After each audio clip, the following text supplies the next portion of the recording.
En 1985, el momentum se detuvo. La Administración de Comida y Drogas de los Estados Unidos, alentada por la industria farmacéutica, lanzó una investigación de la industria en los Estados Unidos.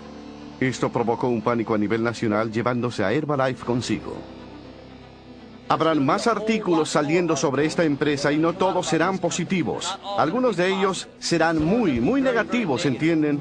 Van a lanzar algunos golpes contra nosotros. Van a decir algunas cosas malas respecto a nuestros productos y algunos de los ingredientes.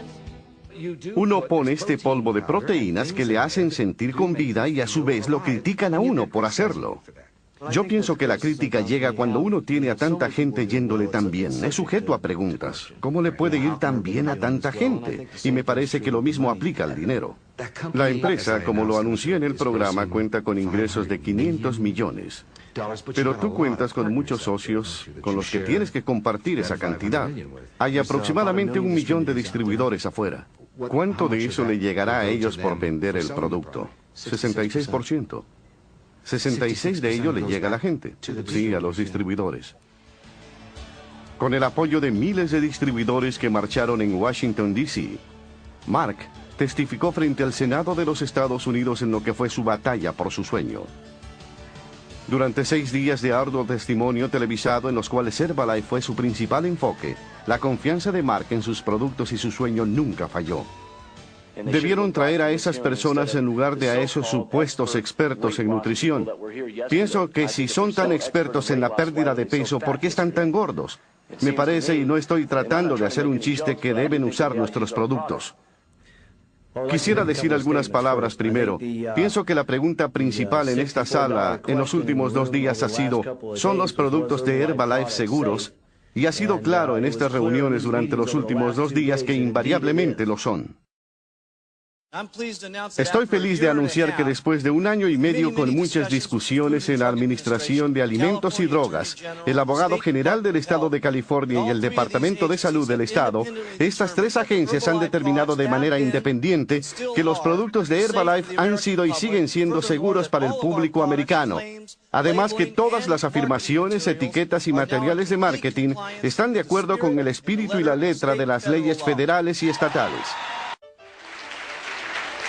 So who gives a doggone what anybody says about us? We know what our products are, we know what they stand for, and you got distributors like that, we can march through walls and we can take over the nutrition industry. We can make this a better world.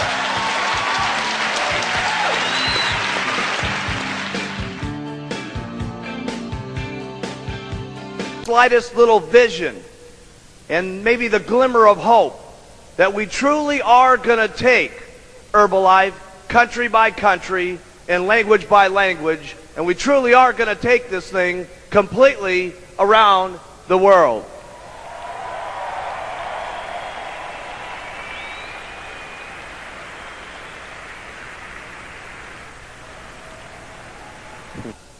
On your way, there'll be a number of fights. Here's number 3.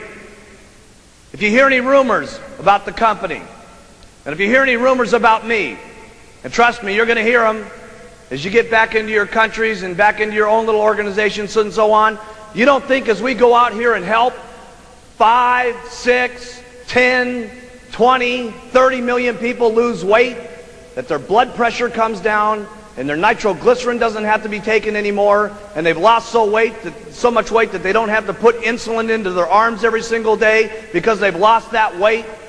You don't think there's going to be a few companies that are upset about the amount of less drugs people are having to take in the world because a company called Herbalife has stood up on its feet and helped the world lose weight?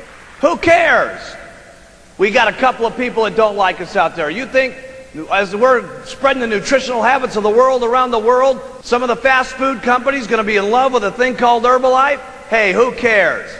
Let me tell you something. They made fun of me when I got the company started, and as we get to $1.5 billion, there'll be a few more, and when we get to $3 billion, there'll be more than that, and when we get to $5 billion, there's going to be more than that, and I'll tell you what I'm going to keep doing. I'm going to keep taking twice as many tablets, and I'm going to put on twice as many buttons, and I'm going to talk to 3 times as many people, and we're going to conquer the world with this company.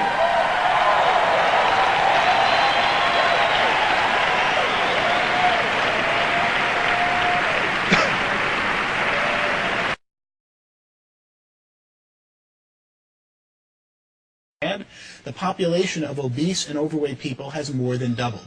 That set me on a research quest to say, why is this happening? What did you discover? What I discovered was it was really an economic problem, not a scientific or biology problem. All right.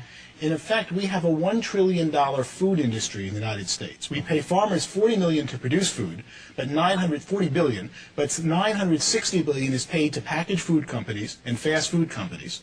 The food companies in America today are primarily owned by the tobacco companies, and they make addictive processed foods. They study every one of their existing customers and say, how can I get them to consume more? The fast food restaurants know that if you're overweight, you consume 50% more at the cash register and only take up roughly the same amount of space. If you're overweight, you consume 50% more. Absolutely, and you see it by portions of what people eat.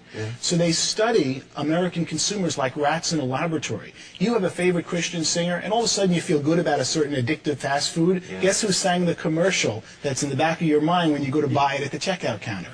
They study Americans like rats to increase consumption of their food products, and in doing so have more than doubled obesity and overweight in the United States. This is unbelievable, because we have a health problem that's crowding $1.5 trillion. It's run away, and obesity is one of the major causative factors of heart disease, high blood pressure, so on. Everything, and really most of our medical problems today that are non-pediatric or non-geriatric stem from being overweight and obese. So as I studied it, I realized that the answer was an economic problem had caused being overweight and obese. As I studied it, I saw America ready for a revolution, a wellness revolution, and that there was a new industry emerging called a wellness industry. We spend $1.5 trillion on medicine, which is really the sickness industry. That's right. It's not really health, it's about when you get sick, they treat the symptoms of your disease. We currently spend, and that's what amazed me the most, $200 billion on wellness, fitness clubs, healthy foods, vitamins and supplements. Most of that didn't exist.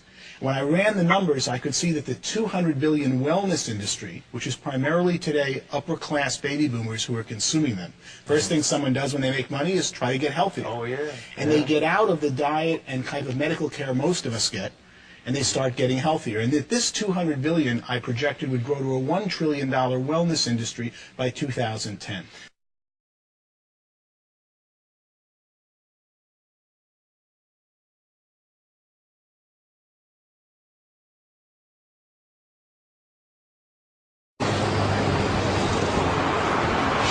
Today is a historic day.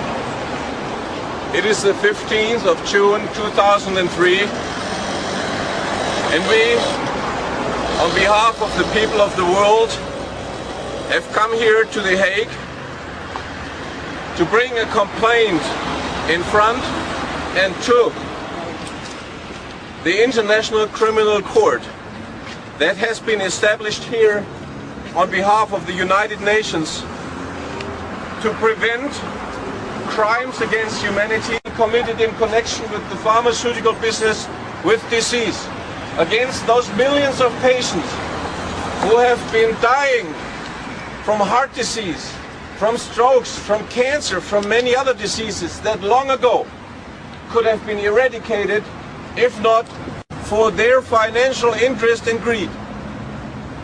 The second area of complaints and charges are in the area crimes of war and aggression and other crimes against humanity committed in connection with the recent war against Iraq and the international escalation towards a new world war. These two fields of crime are directly related and connected by one factor. They are committed in the name and interest of the same corporate investment groups and their political stakeholders.